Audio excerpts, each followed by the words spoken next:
नमस्कार साथियों।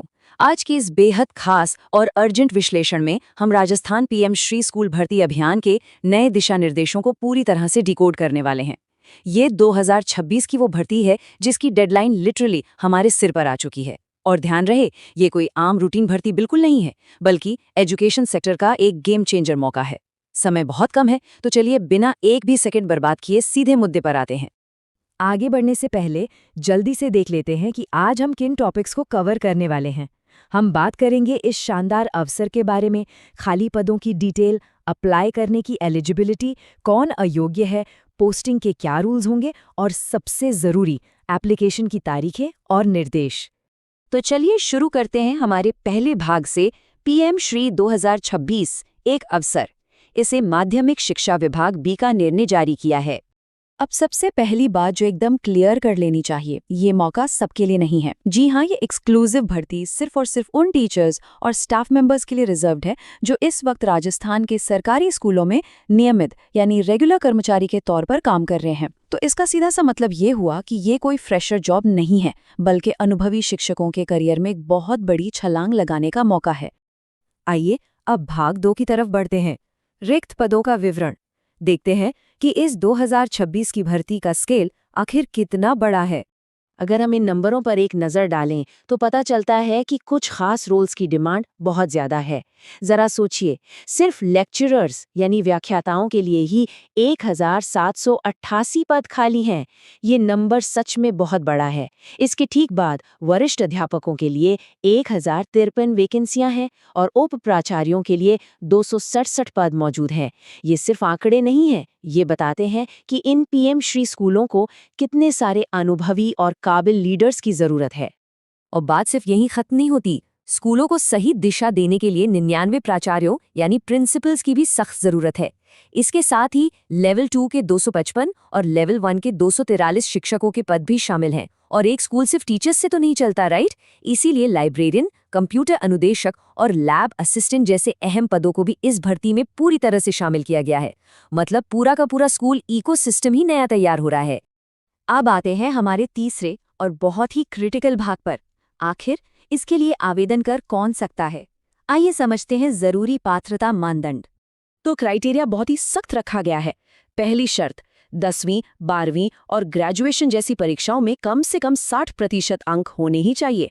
दूसरा, जैसा कि हमने पहले ही बताया, नियमित सरकारी कर्मचारी होना एकदम मस्ट है। इसके अलावा ज्यादातर पदों के लिए 3 से 7 साल का वर्किंग एक्सपीरियंस मांगा गया है। और सुनिए, अगर कोई प्रिंसिपल या लेक्चरर जैसी सीनियर पोस्ट के लिए अप्लाई कर रहा है तो उनके स्कूल के पिछले बोर्ड रिजल्ट्स बहुत मायने रखेंगे।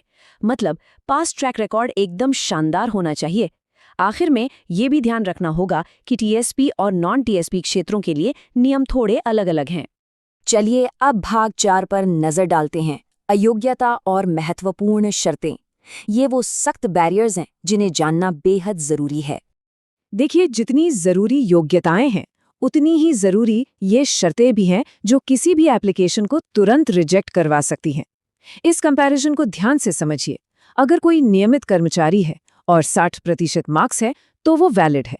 लेकिन अगर कोई स्टाफ फिलहाल डेप्यूटेशन यानी प्रतिनियुक्ति पर है या किसी और विभाग में काम कर रहा है तो वो बिल्कुल अप्लाई नहीं कर सकता।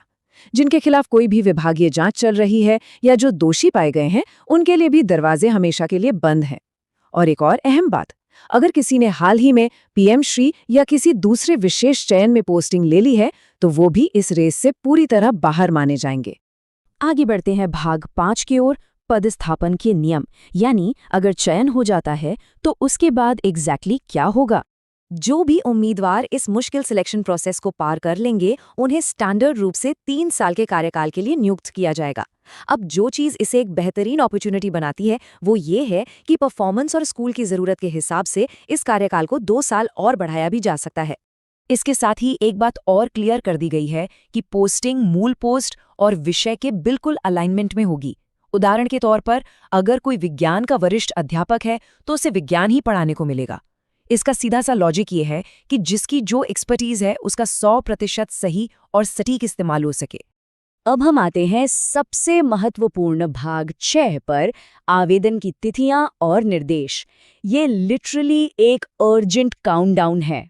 ये सुनकर शायद हैरानी हो, लेकिन इस पूरी ऑनलाइन एप्लीकेशन को फाइनल करने और सबमिट करने के लिए सिर्फ और सिर्फ 2 दिन का ही समय दिया गया है। जी हाँ, कोई एक्स्ट्रा टाइम नहीं मिलने वाला। आइए इस टाइमलाइन को डिकोड करते हैं। आज 28 अप्रैल 2026 आखिरी तैयारियों का दिन है, सारे डॉक्यूमेंट्स रेडी करने का समय।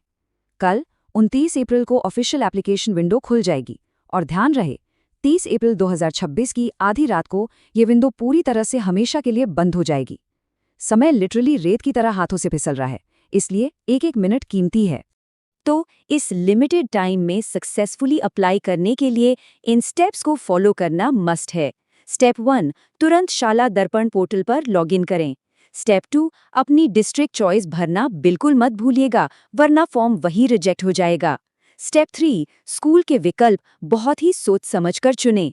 स्टेप 4, फॉर्म सबमिट करने के बाद उसकी 2 प्रिंटेड कॉपी अपने पास जरूर रख लें। और फाइनल स्टेप, जब इंटरव्यू का टाइम आए तो ये फॉर्म और सारे ओरिजिनल डॉक्यूमेंट्स साथ ले जाना बिल्कुल ना भूलें। तो इसी के साथ हम इस विश्लेषण के अंत में आ गए हैं, लेकिन जाते जाते एक बहुत ही बड़ा सवाल सामने खड़ा है। सिर्फ 48 घंटे के आवेदन समय और इतने कड़े एक्सपीरियंस क्राइटेरिया के बीच क्या हमारे योग्य शिक्षक तुरंत एक्शन लेने और भविष्य के इन बेहतरीन स्कूलों में अपनी जगह पक्की करने के लिए तैयार हैं? घड़ी की सुइयां तेजी से भाग रहे हैं और रूल्स एकदम साफ हैं।